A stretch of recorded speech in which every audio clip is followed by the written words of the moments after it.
નમસ્કાર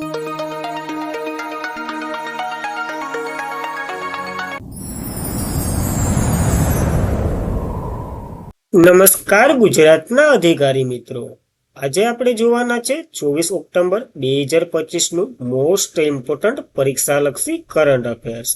તો તે પહેલા ખાસ કરીને ચેનલ ઉપર નવા હોય તો ચેનલને સબસ્ક્રાઇબ કરી લેવી, વિડીયો પસંદ આવે લાઈક કરવો અને તમારા મિત્રો સુધી અવશ્યથી શેર કરી દેવો।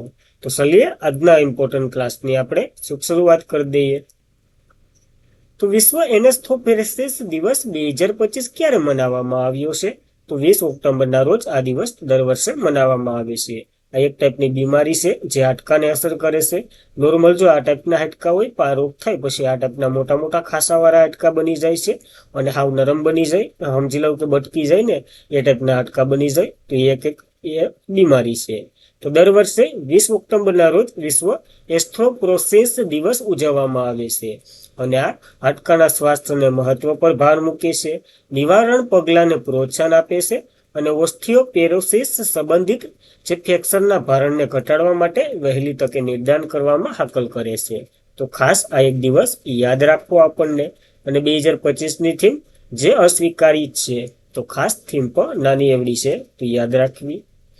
ત્યારબાદ ઓક્ટોબરના દિવસો જોઈ લઈએ। 1 ઓક્ટોબર આંતરરાષ્ટ્રીય વૃદ્ધ વ્યક્તિનો દિવસ, 2 ઓક્ટોબર ગાંધીજીની જન્મ જયંતિ, શાસ્ત્રીજીની જન્મ જયંતિ અને સ્વસ્થ ભારત દિવસ, 4 ઓક્ટોબર વિશ્વ પ્રાણી દિવસ, 5 ઓક્ટોબર રાષ્ટ્રીય ડોલ્ફિન દિવસ, 6 ઓક્ટોબર વિશ્વ આવાસી દિવસ, 7 ઓક્ટોબર વિશ્વ કપાસ દિવસ, 8 ઓક્ટોબર વિશ્વ વાયુસેનાનો દિવસ, 11 ઓક્ટોબર આંતરરાષ્ટ્રીય કન્યા દિવસ અને વિશ્વ સ્થળાંતર દિવસ, 13 ઓક્ટોબર આપત્તિ જોખમ ઘટાડવાનો આંતરરાષ્ટ્રીય દિવસ, 14 ઓક્ટોબર વિશ્વ માનક દિવસ, 15 ઓક્ટોબર વિશ્વ વિદ્યાર્થી દિવસ, 16 ઓક્ટોબર વિશ્વ ખાદ્ય દિવસ અને વિશ્વ એનેસ્થેસિયા દિવસ, 17 ઓક્ટોબર વિશ્વ ગરીબી નાબૂદી માટેનો આંતરરાષ્ટ્રીય દિવસ, 20 ઓક્ટોબરે વિશ્વ આંકડા દિવસ અને આજે મનાવ્યો એક દિવસ, જ્યારે 21 ઓક્ટોબરે પોલીસ સ્મૃતિ દિવસ આપણે મનાવી ચૂક્યા છીએ।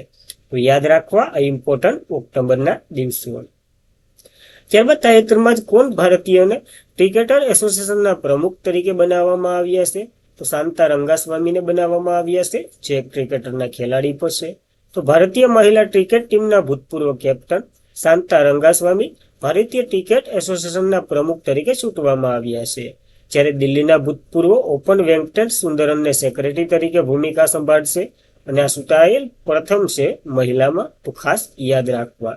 શાંતા રંગાસ્વામીની વાત કરીએ, જેઓ ચેન્નાઈ તમિલનાડુથી છે, જે ભારતીય મહિલા ક્રિકેટ ટીમના કેપ્ટન હતા અને 1974માં અર્જુન એવોર્ડ મેળવનાર પ્રથમ ભારતીય મહિલા છે। તો ખાસ આ પોઈન્ટ યાદ રાખવા, કારણ કે બહુ ચર્ચામાં રહેલા મહત્વના છે। ત્યારબાદ ભારતીય ક્રિકેટર એસોસિએશનની વાત કરીએ, જેના પ્રમુખ બન્યા છે। ક્રિકેટ માટેનું એક સંઘ છે જે નિવૃત્ત ખેલાડીઓનો સમાવેશ થાય છે અને આ સંગઠનની રચના સુપ્રીમ કોર્ટે આદેશ કર્યો હતો। લોધા સમિતિની ભલામણથી કરવામાં આવી હતી આ સમિતિની રચના, તો યાદ રાખવી। ભારતીય ક્રિકેટરોના કલ્યાણમાં કામ કરે છે અને ખેલાડીઓ અને બીસીસીઆઈ વચ્ચે સેતુનું કામ કરે છે, એટલે વસારાનું કામ કરે છે। આની સ્થાપના 5 જુલાઈ 2019માં થઈ હતી, ત્યારથી દર વર્ષે ચાલી રહ્યું છે, તો યાદ રાખવું આ ઇમ્પોર્ટન્ટ એક સંસ્થા। ત્યારબાદ તાજેતરમાં જ FOAના રિપોર્ટ મુજબ વન વિસ્તારમાં ભારતને કેટલામો ક્રમ મળ્યો છે? તો ભારતને 9મો ક્રમ મળ્યો છે। ગયા ચાલે 10મો હતો, આ વખતે 9મો મળ્યો, એક ક્રમ આપણે આગળ આવ્યા છે। તો ફૂડ એન્ડ એગ્રીકલ્ચર ઓર્ગેનાઇઝેશન દ્વારા જાહેર કરવામાં આવેલ global forest resource and assessment report 2025માં ભારતના વૈશ્વિક પર્યાવરણ રેન્કિંગમાં મોટી છલાંગ લગાવી છે। કુલ વન વિસ્તાર દ્રષ્ટિમાં વાત કરીએ તો 9મા ક્રમે છે। વધુમાં ભારતમાં જે વાર્ષિક વન વિસ્તારના લાભમાં એટલે કે લાભોમાં 3જા ક્રમે છે। તો બંને ક્રમો યાદ રાખવા અને આ રિપોર્ટ દર 5 વર્ષે પ્રકાશિત કરે છે। કોણ? તો ફૂડ એન્ડ એગ્રીકલ્ચર ઓર્ગેનાઇઝેશન। જ્યારે પ્રમાણની વાત કરીએ તો 72.74 પ્રમાણ છે, પહેલા નંબર ઉપર તો રશિયા છે, તો ખાસ આ બંને ક્રમો યાદ રાખવા। ત્યારબાદ ફૂડ એન્ડ એગ્રીકલ્ચર ઓર્ગેનાઇઝેશનની વાત કરીએ, 16 ઓક્ટોબર 1945માં એની રચના થઈ હતી। મુખ્ય મથક રોમ ઇટાલીમાં છે અને ડીજી ક્યુ ડોંગિયું છે, તો ખાસ યાદ રાખવું, ઇમ્પોર્ટન્ટ બોડી છે એટલા માટે। ત્યારબાદ તાજેતરમાં જ પ્રથમ સ્વદેશી એન્ટીબાયોટિક કયા નામે વિકસાવવામાં આવ્યું છે? તો નેફિથોમિઝના નામે વિકસાવવામાં આવ્યું છે। આ વિકસાવી દીધું તો 2024માં જ દીધું હતું, આ ખાસ ચર્ચામાં હાલ છે એટલા માટે ચર્ચા કરીએ. તો ભારતીય તેનું પ્રથમ સંપૂર્ણપણે સ્વદેશી એન્ટીબાયોટિક નોફિથોમિન્સ, એટલે જો કોઈ પણ રોગ આપણે થયો હોય તો એની દવા લઈએ સારું થઈ જાય, પછી પાછો ને પાછો એક રોગ થયો હોય પાછી એને એ દવા પીવી થોડીક સારી નથી, કારણ કે જે ગયા વખતેના જે બેક્ટેરિયા હોય ને એ તો આ દવાથી મરી જાય, તો આ વખતે જે બેક્ટેરિયા આવ્યા હોય ને એ થોડાક મજબૂત આવ્યા હોય અને એના જ એન્ટીબાયોટિક એના માટે જ વાપરવામાં આવે છે, કારણ કે હાઈ પાવરનો ડોઝ લેવો પડે છે અને આ હાઈ પાવરનો ડોઝ નો લેવો પડે ને એના માટે આ એન્ટીબાયોટિક નેફિથોમિન્સને વિકસાવ્યું છે. ટૂંકમાં એટલું જ યાદ રાખવાનું છે. અને આ હિમોફિલિયા માટે જનનીનો ઉપચાર એક મુખ્ય સીમાસીન હાંસલ કરે છે. અને હાલમાં જ કેન્દ્રીય ડોક્ટર એટલે કે કેન્દ્રીય મંત્રી ડોક્ટર જીતેન્દ્રસિંહ દ્વારા જાહેર કરાયેલ આ સફળતાને બાયોલોજીના ફાર્માસ્યુટિકલની નવીનતમ અને ક્લિનિક સંશોધનને જે દેશની વધતી જતી ક્ષમતાઓને પ્રતિબિંબ કરી છે. જ્યારે આ બાયોલોજીકલ ઉદ્યોગ સંસાધન પરિષદ દ્વારા અને વોડકા જે બંને દ્વારા એન્ટીબાયોટિક 2024માં વિકસાવવામાં આવ્યું હતું, પણ ઘણી એવી સફળતા મળી ગઈ છે અને એટલા માટે ચર્ચા કરીએ છીએ. નેફિથોમાન્સની વાત કરીએ, જે ભારતનું પ્રથમ એન્ટીબાયોટિક છે અને આ દવા એન્ટીબાયોક્રોમેટ પ્રતિકારક સામનો કરવા માટે વિકસાવવામાં આવ્યું છે. જે તમને ઉદાહરણ આપીને સમજાવ્યું ને એ ટાઈપનું જ આખું છે, તો યાદ રાખવું આપણને. ત્યારબાદ ભારતીય પેન્શન સિસ્ટમ વિકસાવવામાં સૌથી નીચા ક્રમે છે ભારત. તો મર્સન જે જાપાનની કંપની છે, સીએફ ઇન્સ્ટિટ્યુશન દ્વારા પ્રકાશિત ગ્લોબલ પેન્શન ઇન્ડેક્સ 2025 બહાર પાડવામાં આવ્યો છે. આ વગેરે કેના માટે? તો પેન્શનરો જો આપણા કર્મચારીઓ નિવૃત્ત થાય પછી એને પેન્શન મળે છે, એ પેન્શનમાં કેટલી પારદર્શકતા છે, બધીને સમયસર મળે છે, કોઈના કપાતા બપાતા કઈ પરેશાની નથી ને, એ બધીના જે આંકડાઓ જોઈ અને આ એક રિપોર્ટ બહાર પાડવામાં આવે છે, જેમાં ભારત સૌથી હેઠે 52મા ક્રમે છે, નખો જ જાય એવા રીતના છે.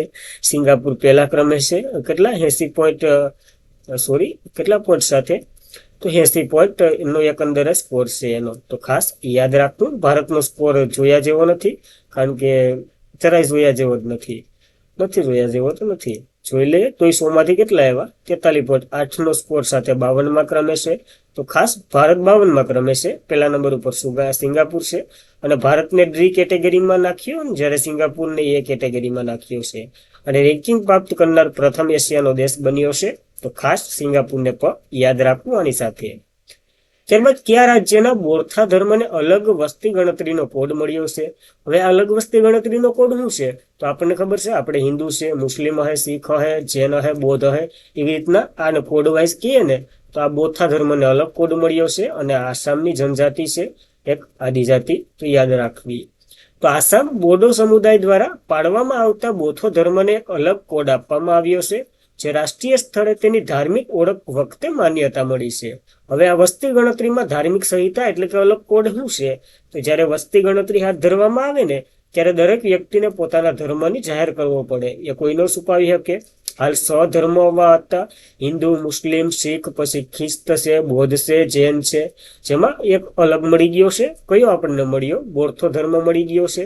એના વિશે આપણે વાત કરી શક્યા છીએ.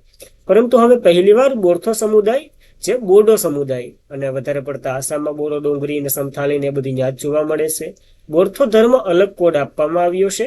આનો અર્થ એ થાય કે વસ્તી ગણતરીના સરના બદલે હવે 7 ધર્મો આધારિત કરવામાં આવશે, અને આ પ્રથમ વખત ધર્મ આધારિત કરવામાં આવી રહી છે, તો એ પણ યાદ રાખવું.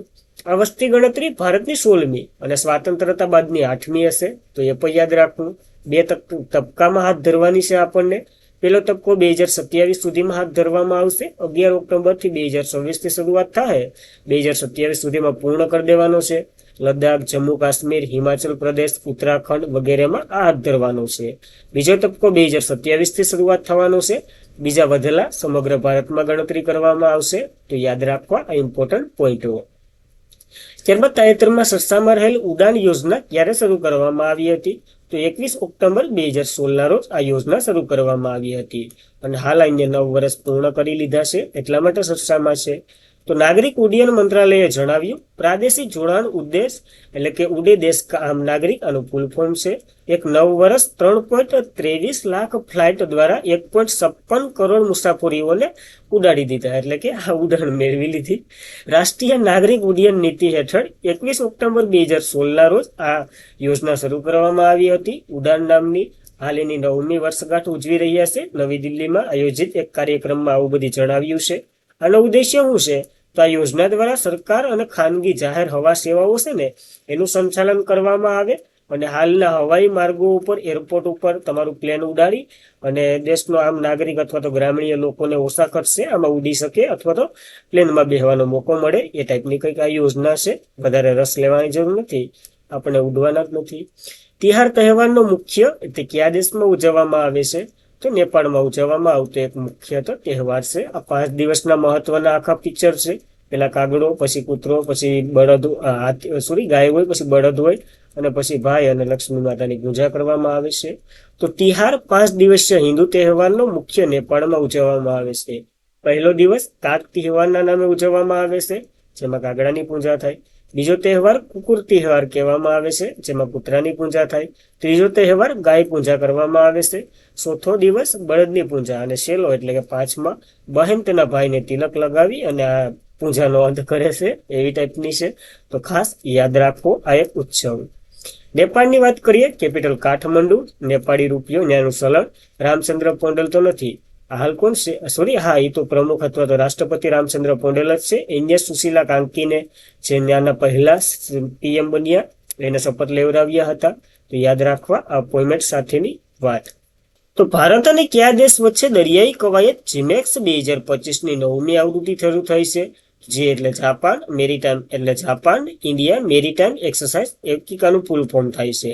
તો ભારત અને જાપાન વચ્ચે થઈ નેપાળી એક્સરસાઇઝ છે અથવા તો નૌકાદળ એક્સરસાઇઝ છે, નેપાળી નહીં. તો જાપાન અને ભારત દરિયાઈ કવાયત જીમેક્સ 2025ની 9મી આવૃત્તિ જાપાનના યોકોસુકા ખાતે શરૂ થઈ છે. જીમેક્સ 2025 કવાયત Japan maritime self defence force દ્વારા યોજવામાં આવી છે. ભારત તરફથી તો INS સહ્યાદ્રીએ ભાગ લીધો હતો. મહત્વની કવાયત છે, તો યાદ રાખવી પડે આપણને, ઇમ્પોર્ટન્ટ. જાપાનની વાત કરીએ, કેપિટલ ટોકિયો, ચલણ યેન અને PM સાન તહકાન્સી છે, તો ખાસ યાદ રાખવા ઇમ્પોર્ટન્ટ.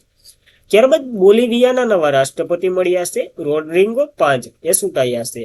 તો બોલિવિયાએ મધ્ય પંથ સેનેટરી, ધીરે ધીરે બોલો, જે રોડ્રિગો પાંચ તેમને નવા એટલે કે આગામી રાષ્ટ્રપતિ તરીકે ચૂંટ્યા છે. તો ખાસ 20 વર્ષથી સતત મહેનત કરતા હતા આ પદ માટે અને આવી ગયા, એમને શપથ લીધા, યાદ રાખવા.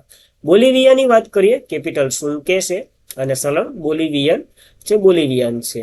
તો ખાસ યાદ રાખવા આ એક અપોઇન્ટમેન્ટ તરીકે. અને આજના માટે એટલું જ હતું. ખાસ કરીને મિત્રો, વિડીયો પસંદ આવે લાઈક કરો, તમારા મિત્રોને શેર કરો. ચેનલ પર નવા હોય તો અવશ્યથી સબસ્ક્રાઇબ કરી લેવી. PDF, સ્ટડી મટીરિયલ વગેરે માટે ટેલિગ્રામ ચેનલમાં જોઈન થઈ જવું. બસ આજના માટે એટલું જ હતું. ખાસ કરીને મિત્રો સપોર્ટ આપો તમારો, કારણ કે તમારા સપોર્ટ સિવાય અમને કંઈ મજા ન આવે. જોઈન થઈ જવું ટેલિગ્રામમાં. અને બસ આજના માટે એટલું જ હતું. જય હિન્દ, જય ભારત.